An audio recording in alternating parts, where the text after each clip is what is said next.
I found it in the mailbox. No stamp, no return address.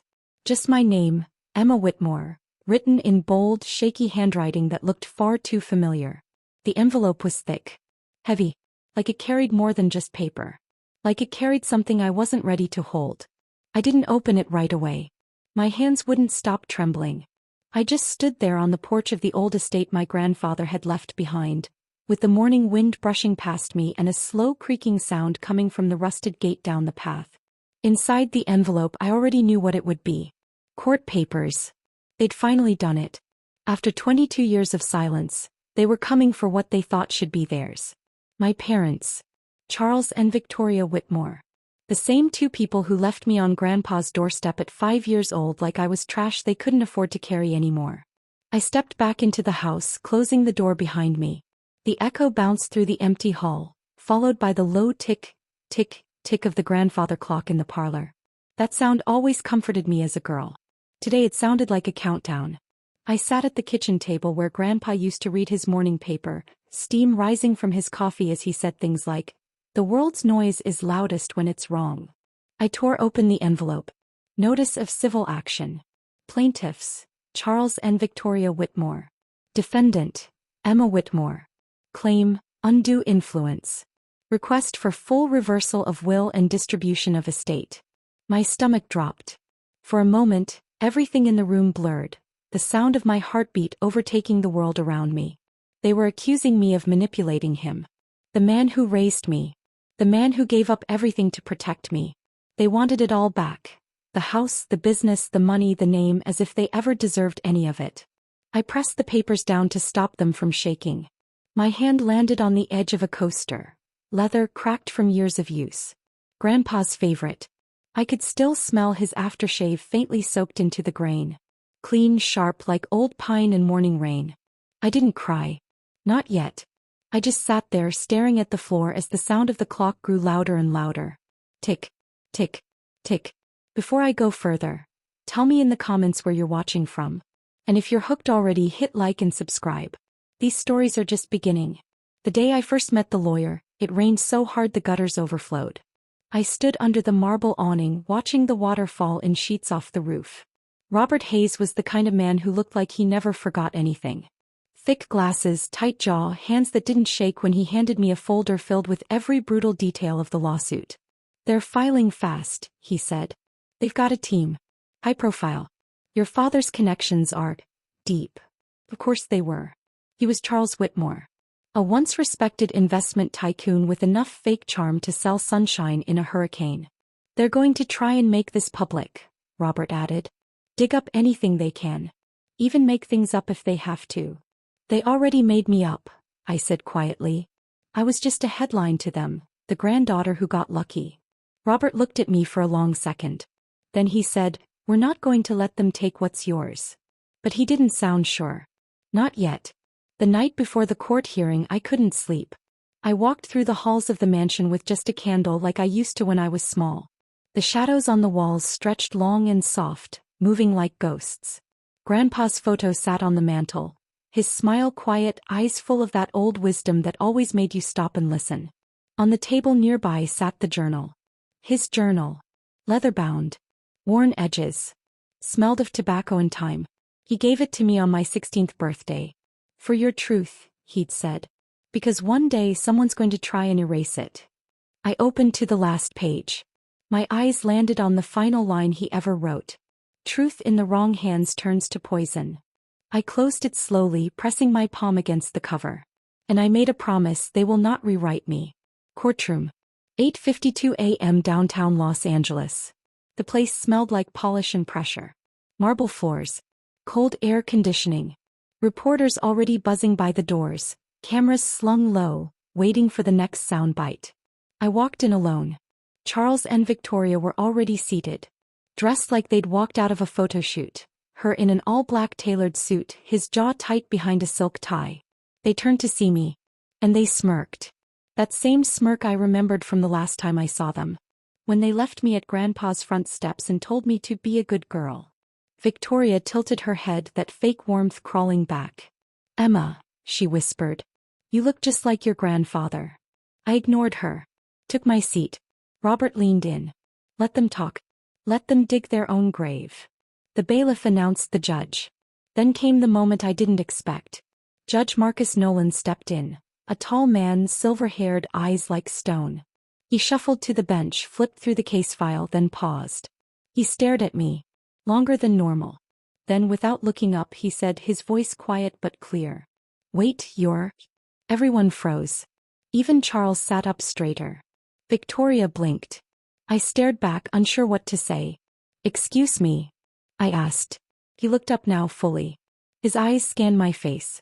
Then his jaw clenched like he was remembering something important. He reached slowly for his glasses, then set them down. I knew your grandfather, he said. He mentored me when I was a clerk. Told me if his granddaughter ever ended up in court, I was to look closer. Because she'd always be telling the truth. You could hear the air leave the room. Victoria's lips parted. Charles flinched. Robert leaned back in his chair, whispering, well, that just turned the tide. But before I could even exhale, the doors at the back burst open. Every head turned. A woman stood there, drenched in rain. Black trench coat. Face shadowed by a hat pulled low. The bailiff moved toward her. Ma'am, court's in session. She raised a hand and said, I have evidence that changes everything. And just like that, the case, the calm, the years of silence shattered in one sentence. The courtroom went dead silent. Even the ticking of the wall clock seemed to stop as the woman in black stepped forward, her heels clicking softly against the polished floor. She moved with calm, deliberate steps. Water dripped from her coat, forming small dark pools behind her. Her face was still hidden beneath the wide brim of her hat, but every inch of her posture screamed one thing. She knew something we didn't. The bailiff moved again. Ma'am, identify yourself or... Judge Nolan raised a hand. Let her speak. Victoria shifted in her seat. This is outrageous. She's not on the witness list. Neither were you the last time you walked out on someone, I muttered. Her eyes snapped to mine, cold and furious. The woman stopped just in front of the bench, finally lifting her head. She looked right at the judge. My name is Nora Bell, she said. I was Henry Whitmore's private nurse for the last year of his life. The moment she said his name, my chest tightened. I had never heard anyone say it with such a strange blend of reverence and sorrow. She turned her head slowly toward me. And I kept every note, every letter, every voice message. Victoria scoffed. This is absurd. I also have this, Nora interrupted, pulling a small flash drive from her pocket. A video your father recorded. 1 week before he died. Robert leaned forward like someone had just lit a fuse under his seat. The flash drive gleamed under the courtroom lights as Nora handed it to the bailiff, who brought it to Judge Nolan. He examined it, then gave a slow nod to the clerk. Load the file, he said. I could feel Charles tense across the room. His hand twitched against the armrest. The clerk inserted the drive and a screen flickered on at the front of the courtroom. There he was. Grandpa. Sitting in his old armchair in the study, the same one I still refused to move. His face was pale, eyes a little tired, but alert. Present. My name is Judge Henry Whitmore, he began, his voice steady. And if you're watching this, then something has gone terribly wrong. I swallowed hard, my eyes already stinging. In the final months of my life, I was visited by people who once called themselves my children. They did not come to reconcile. They came to circle what they thought would soon be their kill. Victoria stiffened. I saw the greed in their smiles, the polished lies in their voices. But my mind is clear. My decisions are my own. He paused, then looked directly into the camera. I leave everything I have to Emma. My granddaughter. The only person who ever stayed. The screen faded to black. No music. No editing. Just silence. And the sound of my own breath shaking in my chest. Victoria shot to her feet. That video proves nothing. Judge Nolan's gavel came down hard. Sit down. Her knees wobbled as she lowered herself back onto the bench. The judge stared ahead for a long beat. Then he said, we will recess for 1 hour while I review this with counsel. He turned to Nora. Miss Bell, please remain nearby. You've just become a key witness. Nora gave me a gentle glance. I'm not going anywhere. Outside in the hallway, reporters shouted behind velvet ropes. I didn't stop to speak. I just walked. Robert caught up. Where did she come from? I don't know, I said, voice barely above a whisper. I didn't even know Grandpa had a nurse. He said he didn't trust anyone except his driver and his gardener. Robert frowned. Well, either she was hidden, or he was protecting her. I stopped by a window watching the rain fall against the glass. Do you think this changes things? I asked quietly. He looked at me with that same even tone he always used. Emma, this just flipped the entire case. Later, during recess, I found a quiet bench outside the courthouse under a stone archway. The rain had finally stopped, but the air still smelled of wet pavement and damp roses from the nearby garden beds. I heard footsteps. Then a familiar voice said, "He talked about you every day." It was Nora. She stood beside me watching the clouds part in the sky. She didn't look like a nurse anymore. She looked like someone carrying a heavy truth for far too long. "He kept journals," she said. "Not the one he gave you. Others. Dozens of them. I was the only one he let read them. And he always said, if I'm gone, make sure Emma knows the whole story." I turned to her slowly. "What story?" She reached into her coat and pulled out a small notebook, worn and held together with a leather strap. "Your parents didn't just leave you," she whispered. "They sold something they shouldn't have. Something illegal. And he took the fall." My heart dropped. "What?" "He paid off someone. Quietly. To keep their names clean. So you wouldn't grow up hating them." The wind blew softly through the arch. "He never wanted you to know. Until now." My fingers tightened around the edge of the bench. "So why now?" Nora looked me dead in the eyes. "Because your mother is about to lie under oath. And if we don't stop her, she'll take everything and bury the truth forever." Back in the courtroom, as everyone filed in again, Victoria sat down with her lawyer, whispering furiously in her ear. Charles refused to look at me. The judge returned. His eyes a little sharper than before. Voice a little firmer. "Court is now back in session. Miss Whitmore, please return to the stand." I rose, steady this time. "Come." But as I passed Nora's seat near the back, she reached out and slipped the journal into my hand. It felt heavy. Too heavy for a notebook. When I opened it on the witness stand, I didn't even get to the second page before my fingers froze. There, tucked inside, was a black and white photo. A photo of my parents, shaking hands with someone I never expected to see. Someone I had just seen last week on the news. My heart stuttered. My voice caught in my throat. The judge noticed. "Miss Whitmore, is everything all right?" But all I could do was stare at the photo. Because right there, smiling between my parents, was a U.S. senator. And suddenly I realized. This wasn't just about inheritance. This was about power. Secrets. Cover-ups. And if I opened my mouth, I wasn't just going to destroy their case.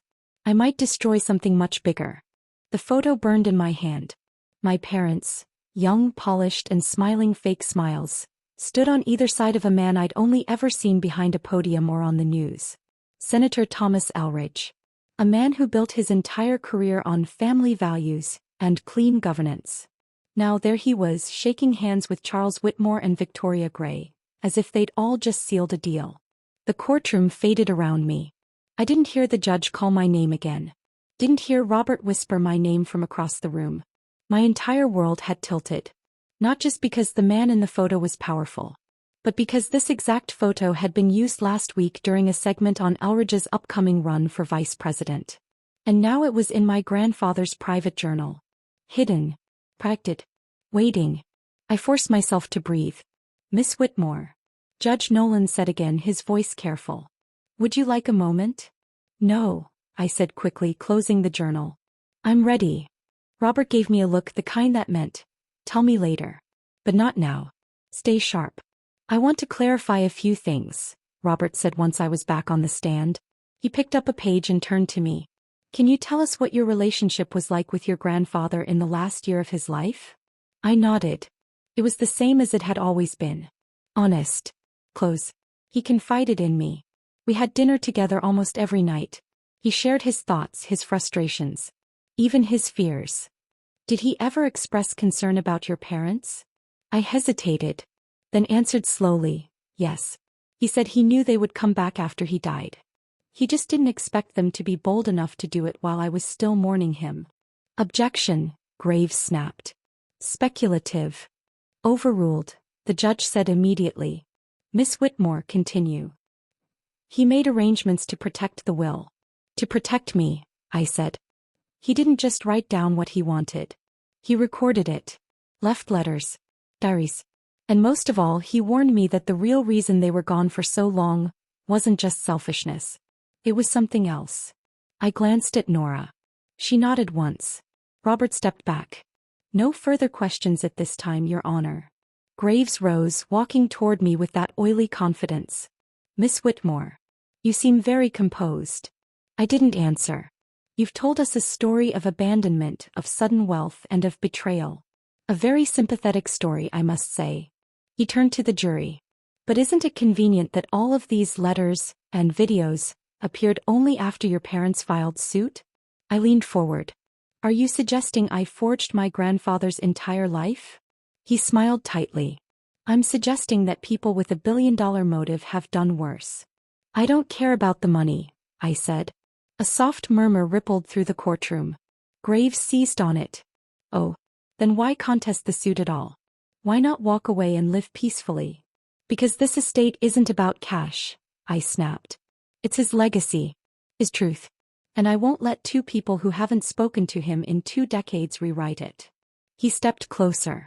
And this nurse, Nora Bell, why has no one heard of her before? Robert stood immediately. Objection. Sustained, said Judge Nolan. Move on, Mr. Graves. Graves raised his eyebrows, then turned slowly toward his table. Then he paused. Your Honor, we request to call Victoria Gray to the stand. My mother stood. Her hair perfect. Her posture graceful.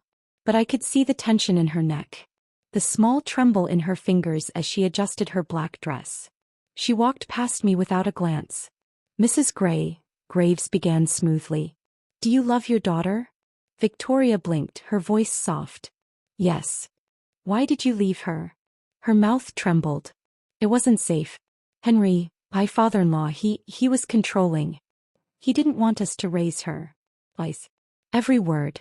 Graves nodded slowly, playing the sympathetic angle. So you left her with him. Not out of cruelty but protection. She nodded. And when you found out he had passed, why contest the will? Because he was not in his right mind, she said, her voice cracking just right. He was manipulated. By a girl who was angry and alone and... Enough, I whispered. The courtroom hushed. Judge Nolan frowned. Miss Whitmore. I stood. Permission to address the court, Your Honor. Graves turned, eyes narrowed. Objection. Overruled, the judge said. You may speak. I walked forward, the journal in my hands. My grandfather wasn't perfect, but he was honest. And I don't need you to believe me. I just need you to hear his voice. I opened the book and pulled out a second flash drive. Nora gave this to me this morning. It's another recording. One he made just after signing the will. It's time-stamped. Verified. And most of all, he names names. Robert stood again. Your Honor, we request this be submitted into evidence immediately. The judge nodded. Proceed. The clerk loaded the file. Henry's voice filled the room again. I expect they'll lie. That they'll say I was confused or pressured. But I've seen more lies than any man should have to. I saw my son make a deal with Elridge. I saw Victoria forge her sister's signature on tax forms. I kept it all quiet to protect my granddaughter. But if you're hearing this, I'm done protecting liars. You could have heard a pin drop. Victoria's hand flew to her chest. Charles slumped. Anne Graves, who had been so confident, froze in place like a man seeing his career flash before his eyes. Then the final words came. If Emma is in that courtroom, then this is for her. Trust the girl who stayed. Not the people who ran. The screen went black. Silence. Then Victoria stood and did the one thing I never expected. She turned. And walked out. No word. No goodbye. Just silence and the sharp sound of her heels echoing down the corridor. Charles stood a second later, his face gray. He didn't look at me. Didn't even try to. He followed her out the doors. And just like that, they were gone. The judge exhaled. He looked to Robert. Would the defense like to make closing remarks? Robert stood. Your Honor, I think Henry Whitmore just did. But I knew it wasn't over. Because the man in that photo, The senator, he wasn't going to let this story fade away quietly. And as I sat back down, feeling the weight of the journal in my lap, I realized something. They didn't just try to steal a fortune. They tried to bury a crime.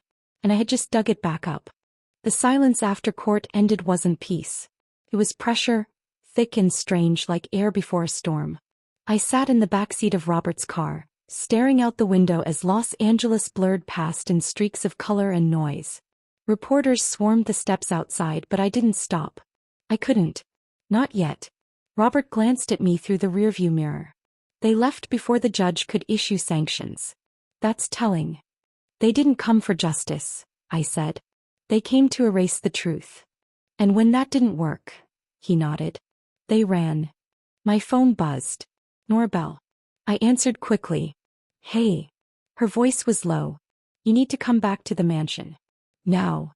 Why? There's something I didn't tell you. Something I found in your grandfather's study the week he died. I wasn't sure what it meant, but after that recording today, I think he wanted you to find it. I didn't ask questions. Just told Robert to turn the car around. The estate looked different now.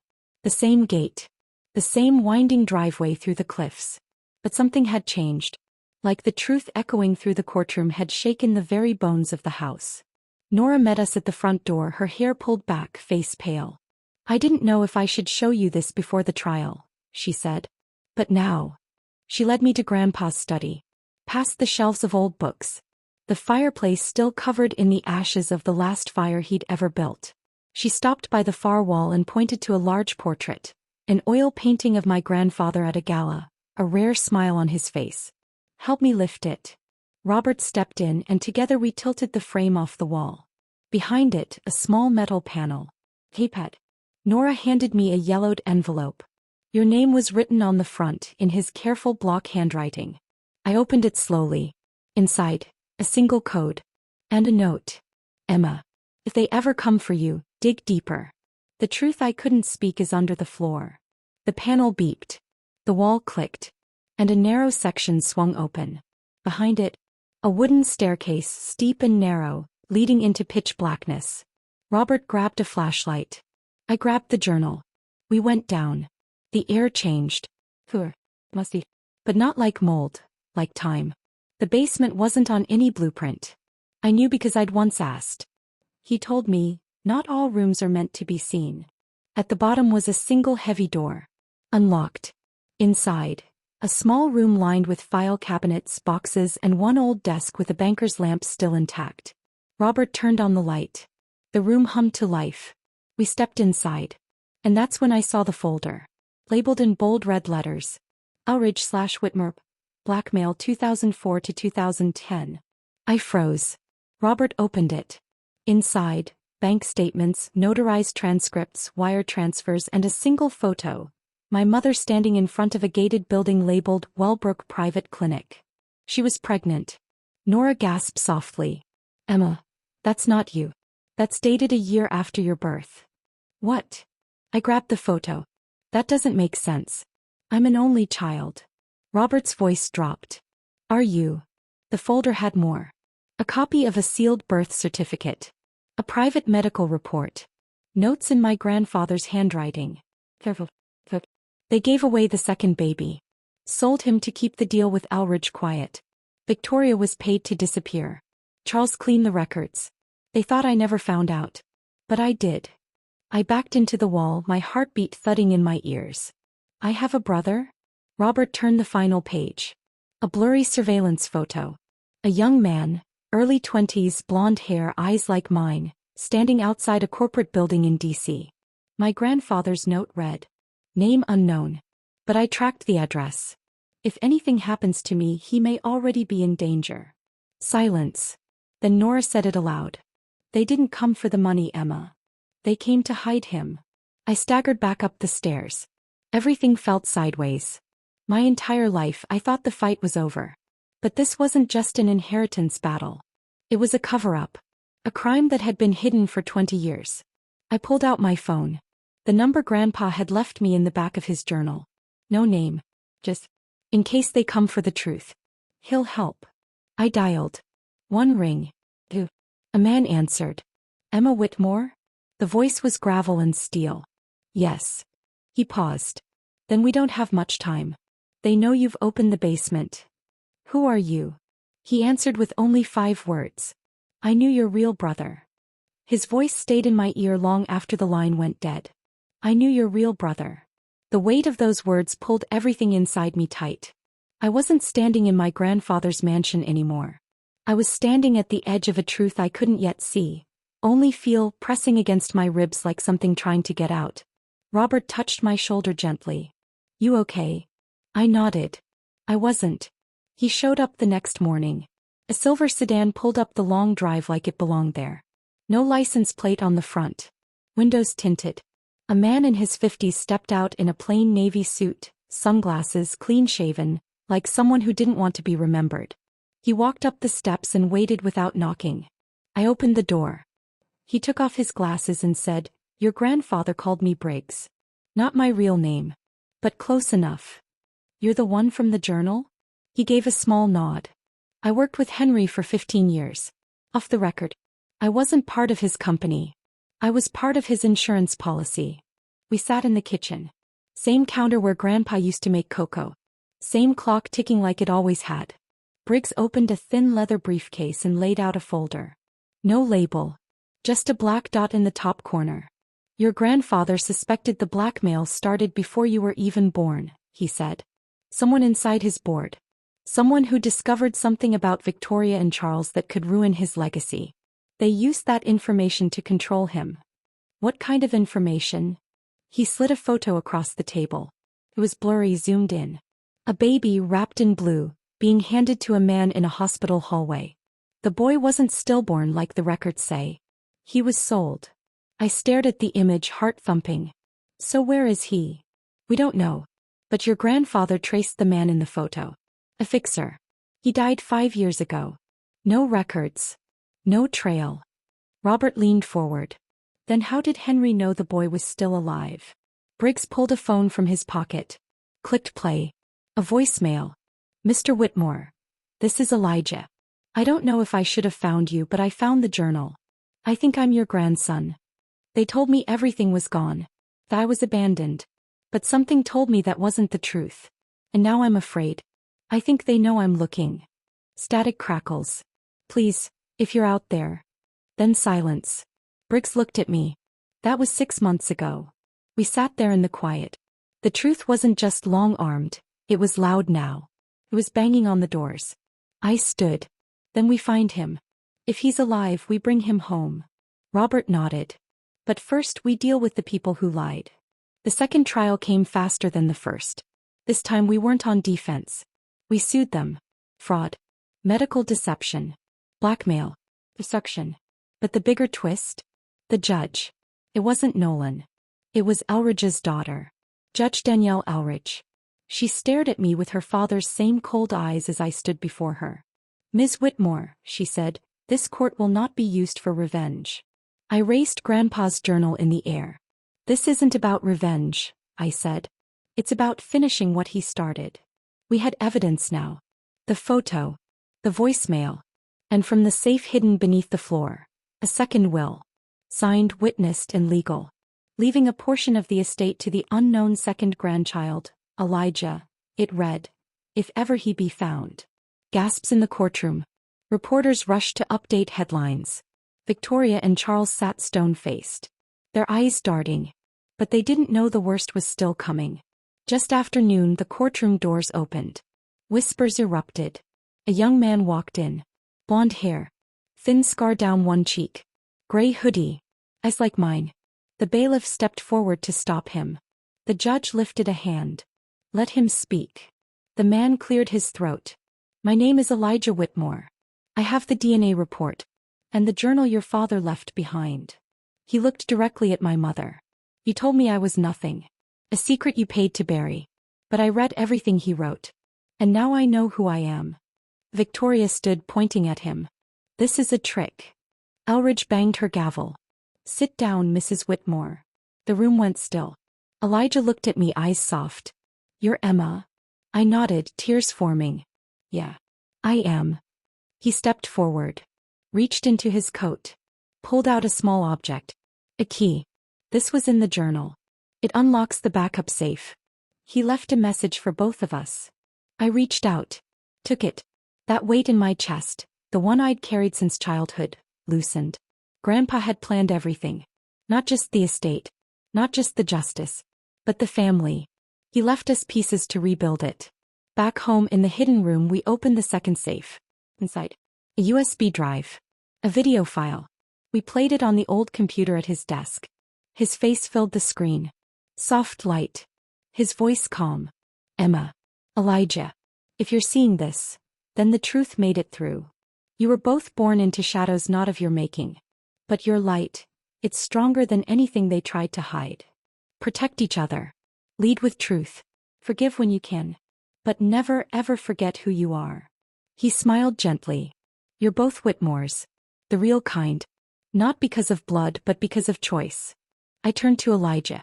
He was crying. So was I. But the kind of tears that don't sting. The kind that make room. We stepped out onto the garden steps together. Sun breaking through the clouds. Reporters shouted. Questions flew. But I turned to him and said, "You ready to build something better?" He nodded. Let's do it. Because this wasn't just about a mansion or money. It was about what survived lies. And what outlives silence. Forgiveness. Truth. Family. That was the real inheritance. And it was finally ours. If you believe truth always wins in the end, like, share and hit subscribe. This story isn't just about justice. It's about never letting go of who you are.